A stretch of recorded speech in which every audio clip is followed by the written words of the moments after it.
ఇది ఒరిజినల్ కొండపిండి చెట్టు అంటారు.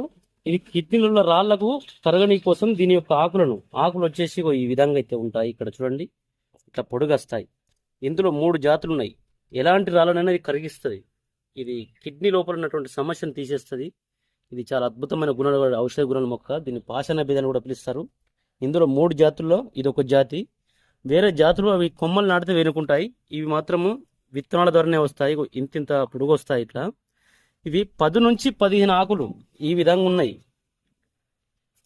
వాటిని తీసుకొని రోజు ఒక ఉదయాన సాయంత్రాన 10 నుంచి 15 ఆకులు కొన్ని వాటర్ కలుపుకొని దంచి గుడ్డలేసి పిండి ఉదయం సాయంత్రము తాగుతూ కొద్దిగా కారంతో భోజనం కనుక చేసినట్టయితే రాళ్ళన్నీ కరిగిపోతాయి. ఎలాంటి రాళ్ళైనా కరిగిపోయి మీరు ఈ సమస్య నుంచి, కిడ్నీ రాళ్ళ నుంచి సమస్య నుంచి మీరు బయటపడతారు. చెట్టు అయితే ఈ విధంగా అయితే ఉంటుంది. మీరు ఒక చెట్టు విత్తనాలు వేసుకున్నా వస్తుంది.